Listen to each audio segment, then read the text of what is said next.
팟 북한학 개론 안녕하세요. 문경환 이기범 연은혜입니다. 와 실수 안 했어. 오프닝이 제일 힘든 것 같아요. 모래시계 돌리시고. 네. 잘 지내셨나요? 네, 되게 오랜만인 것 같아요. 네. 이게 우리가 매주 나가다가 2주에 한 번 나가니까. 네. 정말... 한 달에 한 번 보게 되네요. 그래요. 아유. 트럼프가 한국에 왔었잖아요. 네. 한국에 와가지고 국회에서 연설을 했어요. 연설 내용 중에서 주제를 하나 잡아봤어요. 네. 이런 얘기를 했었죠. 전쟁 전에 기독교의 근거지였던 곳이었지만 이제는 기독교인들과 다른 기타 종교인들 중 기도를 하거나 종교 서적을 보유했다 적발되면 억류와 고문 그리고 대부분의 경우 처형까지도 감수해야 합니다. 북한 얘기죠 이게. 이게 북한 관련돼서 이런 얘기를 했어요? 네, 북한이 이런 곳이다라고 해서 와 이게 참 80년대 70년대 들어오던 반공연설을 다시 들어본 것 같았다. 네. 뭐 이런 얘기를 했는데 여기에 딱 하나 맞는 게 있어요. 전쟁 전에 기독교의 근거지였다. 이 말은 맞아요.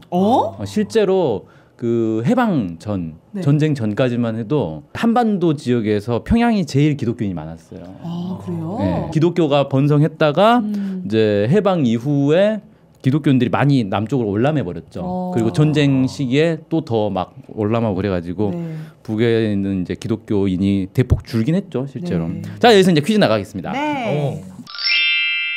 종교의 자유가 헌법에 규정이 되어 있다. 어. 맞으면 O, 틀리면 X.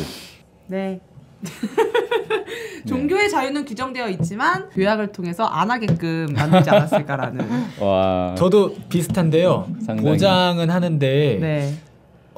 네, 저도 종교를 안 믿지 않을까? 네. 법으로는 일단 보장은 될 것이다. 네. 법으로는 돼 있지만 응 아니야 안 돼 이렇게 얘기할 것 같은 느낌? 응 아니야. 예.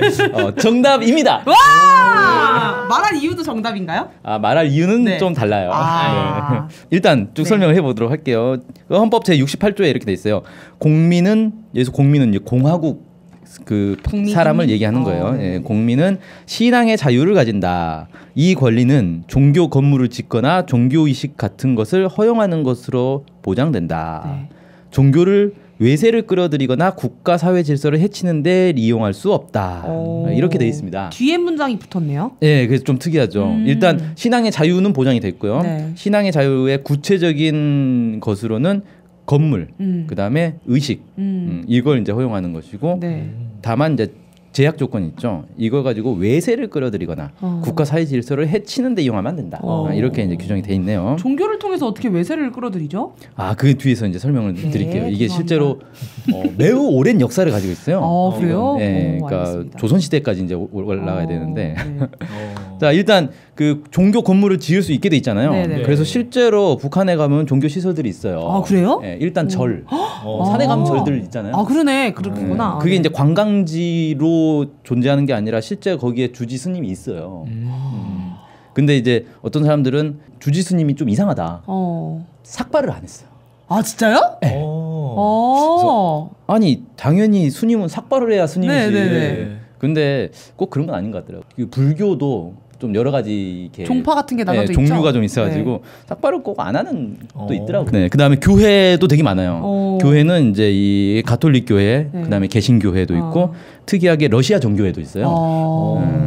그다음에 뭐 천도교, 천도교는 이제 민족 종교라고 해서 오히려 좀 많이 이제 동학 같은 거죠? 네, 그런 거죠. 근데 이런 것들이 좀 외국에 그냥 보여주려고 네. 장식같이 그냥 그렇게 만든 거는 아닌가요? 예, 실제로 그런 주장 많이 하죠. 네. 그래서 가짜 같이 막. 네, 교회를 그냥 만들어 놓고 거기서 예배 보는 척 하는데 거기에 있는 사람들은 사실 신도가 아니다. 네. 뭐 이런 주장도 네. 있고 그렇더라고요. 네. 근데 처음에는 북한에는 아예 종교가 없다라고 주장하다가 교회가 있는 걸 딱 보더니 교회가 있지만 이건 가짜다. 네. 이런 흐름이 있었어요. 네. 근데 문제는 뭐냐면 왜 가짜인데라고 물어보면 근거는 전혀 없어요.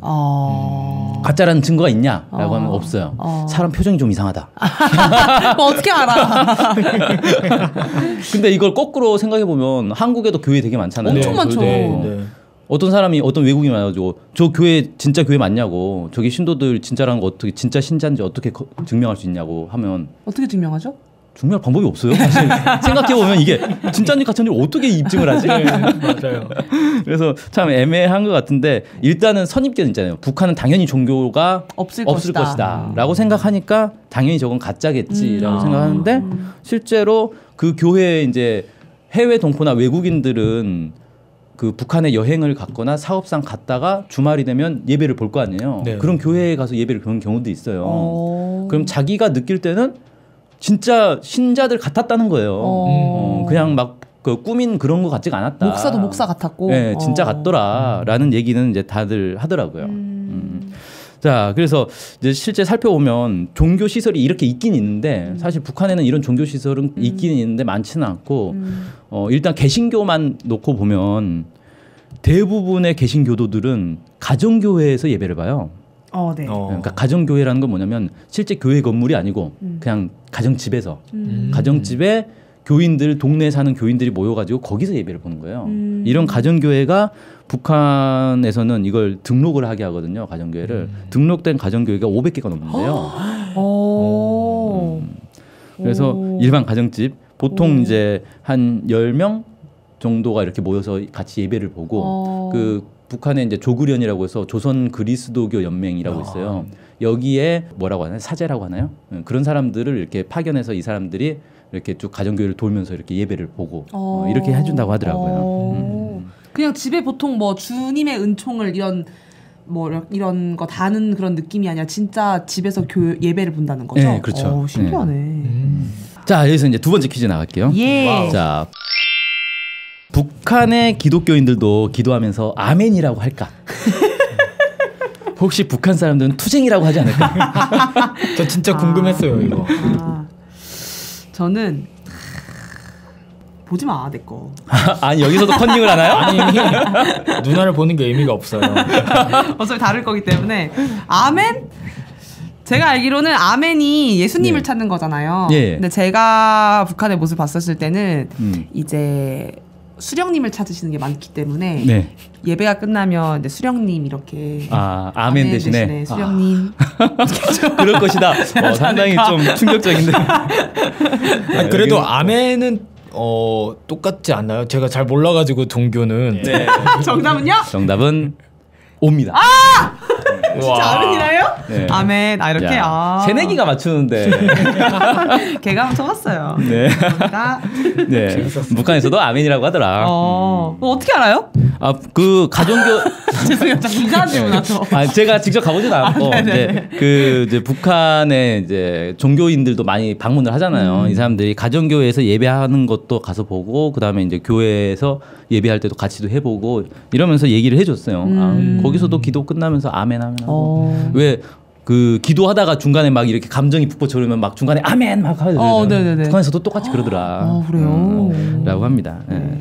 자, 근데 어쨌든 북한에도 종교가 있긴 있고 신자도 있긴 있는데 실제 이제 한국이나 다른 이제 서방 세계에 비하면 사실 종교인이 적은 건 맞아요. 네. 이렇게 이제 종교인이 적은 이유가 뭐냐, 종교가 비활성화된 이유가 뭐냐에 대해서 이제 좀 살펴보려고 하는데 첫 번째는 이 역사적 이유가 있어요.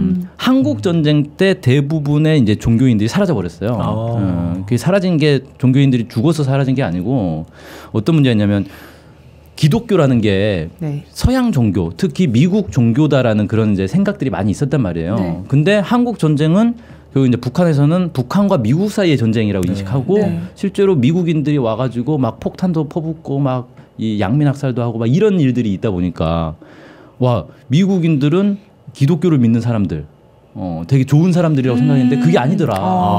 완전 악마 같은 존재들이다. 이러면서 그럼 기독교도 나쁜 거 아니냐 이런 인식이 확 퍼져버렸다 그래요. 그렇겠다.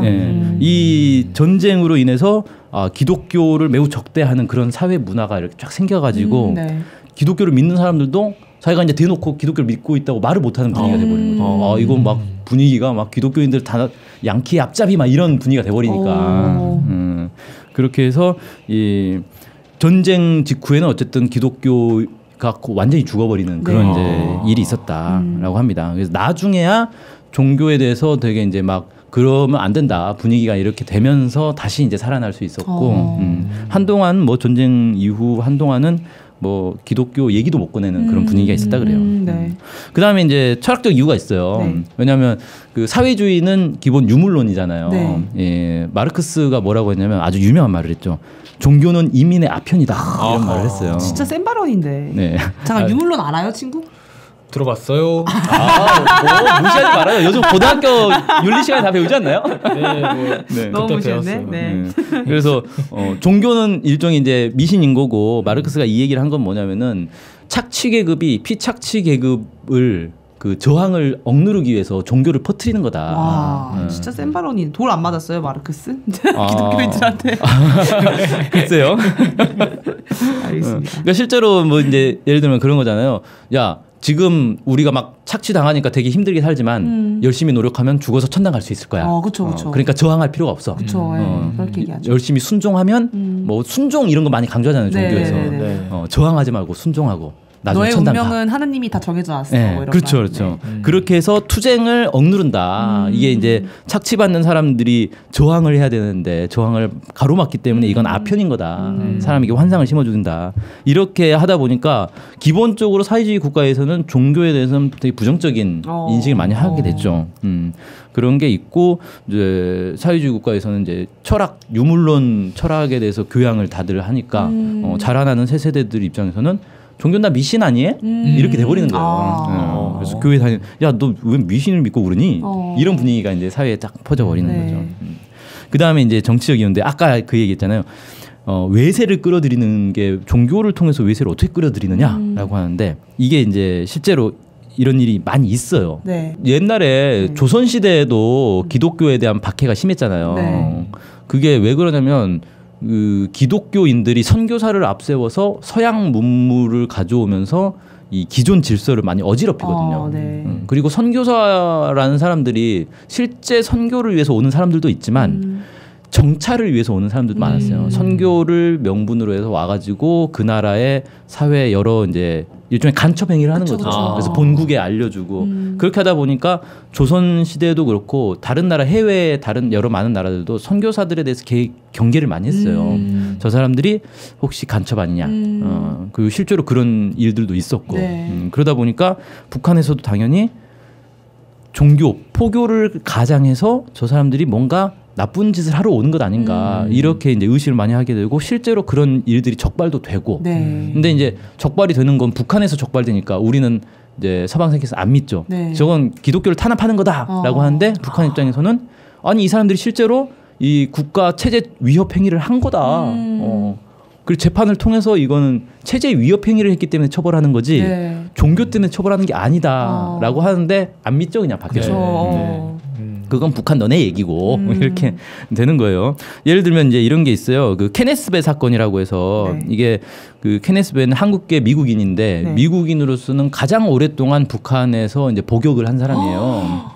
2년 넘게 복역했거든요. 아 진짜요? 실제 형은 15년형을 받았어요. 근데 왜 2년 넘게밖에 안 했어요?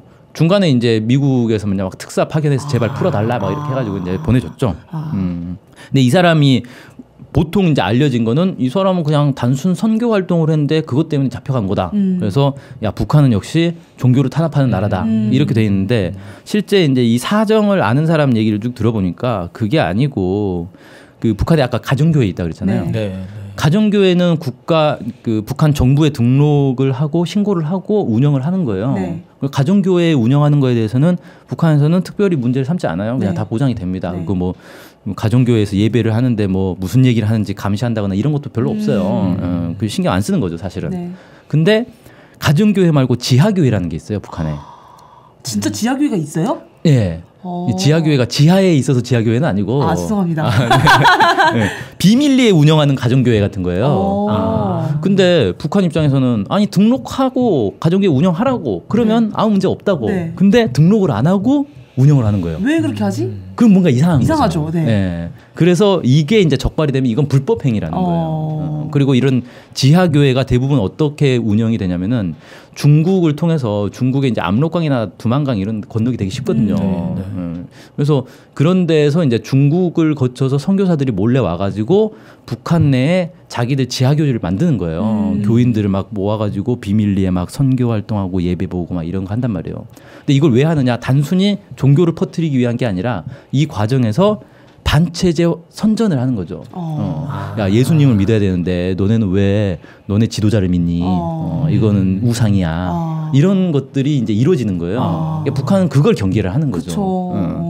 그리고 단순히 그냥 그런 것만 하는 게 아니라 이 사람들이 이제 첩보 활동을 한다거나 이런 일까지는 이제 가는 건데 케네스 베 같은 경우는 어떤 이제 주장이 있냐면은 원래 이제 허용된 구역에서만 예배를 볼 수 있게 돼 있는데 이 사람은 허용된 곳이 아닌 곳에서 몰래 예배를 보면서 자기 교인들을 끌어모았다는 거예요. 그래서 젊은 층들을 끌어모아 가지고 심지어는 뭐까지 했냐면 대외 집회를 하는 거예요. 시위를.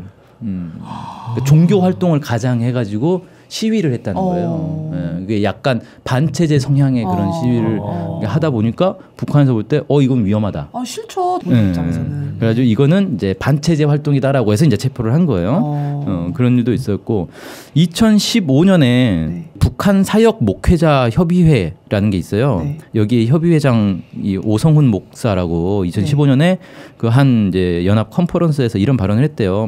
1995년하고 2000년에 그 선교사 납북 사건이 있었어요. 그리고 2015년 그 인근에도 선교사 억류 사건 이런 게 있었는데 뭐냐면 중국에서 활동한 선교사가 북한에 끌려가 가지고 이제 막 이 감금됐다 뭐 이런 이제 의혹들이 막 나오고 사건들이 있었거든요. 근데 이런 사건들이 자기가 볼 때는 선교를 가장하고 사실은 정보기관과 연계가 돼가지고 무슨 사업을 하다가 잡힌 거다 이거. 그럴 가능성이 높아 보인다. 이런 얘기를 하더라는 거예요. 했다는 거죠. 그러니까 이건 뭐냐면 선교사라고 하는데 실제로는 이게 이제 정보기관과 연결이 돼 있어서 그럼 북한이 볼 때는 정보기관의 앞잡이인 거잖아요. 네, 그렇죠. 선교사가. 그래서 이런 것들에 대해서 이제 차단을 하다 보니까 종교에 대해서 부정적인 인식이 이제 생기는 거죠. 외부에서 종교를 포교하려 온 사람들은 일단 수상해. 이런 이제 이 분위기가 막 만들어지는 거죠. 아무튼 정치적 이유로 외부 공작을 그렇게 하려고 하면 우리나라 입장에서도 싫을 것 같아요. 그리고 실제로 우리나라도 우리는 이제 뭐 종교 하면 대부분 이제 기독교 아니면 불교 뭐 이렇게 돼 있잖아요. 근데 사실 일본에서 넘어오는 종교들이 꽤 있어요. 일본계 종교들. 근데 그런 거는 그냥 얼핏 딱 생각할 때는 약간 의심을 하죠. 왜 일본에서 종교가 넘어오지? 뭔가 수상 느낌이 안 좋은데? 이런 편견을 갖기 쉽단 말이에요. 자, 그다음 마지막으로 이제 이 사회적으로 전반적으로 좀 이 종교에 대한 부정적인 인식 그리고 젊은 층일수록 학교나 이런 데서 기본 이제 유물론 철학을 배우기도 하고 종교에 대해서는 접할 기회가 거의 없고 그러다 보니까 종교를 종교를 믿는다는 생각 자체를 거의 안 하는 거예요. 근데 이런 사회 속에서도 어쨌든 꿋꿋이 가정교회를 꾸려서 하시는 사람들도 있다. 사람들은 정말 대단하신 분들이군요. 믿음의 강자. 짱이네. 야, 근데 그러면은 우리나라에서 특히 요새 문제되는 신천지나 사이비 같은 것들은 없나요? 거의 이제 발붙이기가 어렵겠죠. 그런 건. 우린 진짜 문제가 많이 되잖아요. 신천지나 이런. 그러게요. 심지어 뭐 대학가에도 그런 게 퍼져 나가가지고 참 논란이 많더라고요. 자, 이제 세 번째 문제 나갑니다. 북한에 이제 우리 현충원격의 그런 국립묘지들이 있어요. 그 중에 이제 혁명열사릉이라는 것도 있고 애국열사릉이라는 것도 있고 몇 가지가 있거든요. 그 중에 이 애국열사릉에 종교인이 없다. 애국열사릉에는 종교인은 묻힐 수가 없다. 제가 보기엔 혁명열사릉과 선배님이 애국열사릉 두 개를 나눴거든요. 그래서 애국열사릉에는 없고 혁명열사릉에 있을 것 같아요. 왠지 막 명탐정 코난 저는 X 쓰고 나서 갑자기 누나 말 듣고 나니까 헷갈리네요. 근데 그래도 두 가지를 알려주신 이유가 있을 것 애국하신 같아. 종교인 분들을 그래도 기리는 자리가 있지 않을까. 종교인 중에도 애국한 사람이 있다. 전 O, 여긴 X. 전 없다, 있다죠. 정답은 X입니다. 야, 신난다. 드디어 이제 이성을 넣으셨군요. 애국열사릉에 종교인이 많이 있어요. 많이 있어요? 예를 들어서 그 3.1운동 민족대표 33인 있잖아요. 이 중에 이제 김창준 목사, 오하영 목사 이런 분들 애국열사릉에 묻혀 있고요. 그다음에 그 재미동포였던 홍동근 목사, 그다음에 강량웅 목사라고 이분은 그 초기에 북한의 부주석까지 했던 사람이에요. 목사인데요? 목사인데 부주석가 됐어요. 신기하네. 그래서 사실 이제 초기에는 기독교인들이 그런 이제 고위 직책을 맡는 경우도 많이 있었고 그랬죠. 이런 분들이 다 애국열사랑에 묻혀 있는 분들이다라고 해서 실제로 북한에서는 그렇게 막 종교인에 대해서 차별한다거나 그렇지는 않더라. 실제로는 이런 것 좀 볼 수가 있고 이게 왜 그러냐면 진짜 아주 오랜 역사가 있는데 김일성 주석이 기독교와 상당히 밀접한 관계가 있다라는 그런 이제 연구들이 많이 있어요. 그래요? 네. 특히 이제 제일 유명한 게 손정도 목사라고. 네. 손정도 목사는 국내에서도 꽤 유명하거든요. 독립운동가 출신이고, 네, 처음 들어. 네, 독립운동도 했고 이제. 사실 옛날에 일제 강점기 때 우리나라에 목사가 얼마나 있었겠어요. 목사가 몇 명 안 되는데 그 중에서도 이제 그 독립운동을 했기 때문에 꽤 유명하고 그 임시정부에서 임시의정원 의장도 했었고 뭐 꽤 유명했고 그분 이제 아들이 여러 명인데 그 중에서 이제 그 손원일이라는 분이 있어요. 아들 중에 이분이 대한민국 해군의 해군 제도까지 했고 나중에 국방장관까지 했어요. 네. 손원일함이라고도 있어요. 아, 그래요? 이름을 딴 함이 있다는 건 그 사람이 꽤 이제 해군에서는 그쵸. 유명한 사람이라는 네네네. 거죠. 근데 이 손정도 목사가 사실 그 일제강점기 때 김일성 주석과 인연이 있거든요. 김일성 주석이 이제 평양에 살다가 만주로 이제 그 아버지 항일운동을 따라서 이제 만주로 간단 말이에요. 네. 만주에 있다가 거기서 이제 학생운동을 하게 되거든요. 학생운동을 하다가 이 체포가 돼요.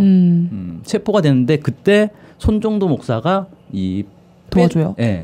간수들한테 뇌물 줘가지고 빼내요. 그래서 엄청난 거의 은인이네요. 예, 생명의 은인 뭐 거의 그런 이제 급인 거죠. 그래서 이제 북한에서는 아 김일성 주석을 이렇게 도와준 크게 도와준 목사가 있다라고 하다 보니까 기독교에 대해서 되게 우호적인 거죠. 아 기독교인들이 이렇게 좋은 일도 한다.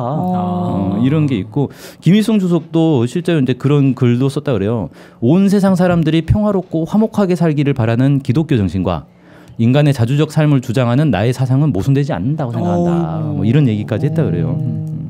그래서 꽤 이제 북한에서는 기독교에 대해서는 오히려 굉장히 우호적인 그런 이제 분위기도 있고 그 사회과학원이라고 북한의 이제 국립 그런 이제 과학원인 거죠. 사회과학 분야에 거기에 주체사상연구소 소장이 박승덕이라는 사람이 있는데 이 사람이 그 주체사상과 기독교에 대해서 이런 식으로 설명을 했어요. 주체사상은 사람 중심의 방법론에 기초하여 종교의 나쁜 점만 아니라 좋은 내용이 있다는 것을 밝히고 그것을 응당하게 평가하고 있다. 그래서 이 인간의 본성적 요구를 반영하고 있는 종교의 좋은 점을 긍정하고 그것을 더욱 조장 발전시켜 나가도록 종교인을 도와주는 게 북한의 방침이다. 이런 식으로 설명을 했다 그래요. 네. 그래서 실제로 보면 다른 이제 사회주의 국가들 중국이나 뭐 이런 나라들에 비해서 북한은 의외로 종교에 대해서 상당히 우호적이다. 예, 우호적이고 많이 이렇게 열려 있다. 이렇게 이제 많이들 분석을 하고 있습니다. 이제 중국 같은 경우는 공산당원은 종교를 가질 수가 없게 돼 있었어요. 아, 예전에. 진짜요? 예, 지금은 이제 뭐 달라졌는데 옛날에는 종교인은 뭐 당원이 안 되고 막 그랬는데 북한 같은 경우는 아까 이제 뭐 부주석까지 네. 할 정도로 고위직의 종교인들도 뭐 거리낌 없이 이렇게 임명되고 그랬던 역사가 있다. 네. 이렇게 볼 수가 있죠. 뭐 마지막 소감 네. 한 마디씩 들어보죠. 제가 하실래요? 먼저요? 네. 제가 종교도 평소에 별로 잘 안 좋아해서 관심이 잘 없다가 그래도 문득 이렇게 생각하면 북에는 종교가 과연 있을까 이렇게 궁금한 적이 있었는데 오늘도 너무 많이 또 신기하게 배우고 가가지고 재밌었습니다. 너무 재밌었어요. 야. 네. 북이란 나라를 다시 한번 알게 돼서 너무 좋았던 것 같습니다. 네, 그래 오늘 방송 여기서 마치겠습니다. 감사합니다. 안녕. 다음에 봐주세요.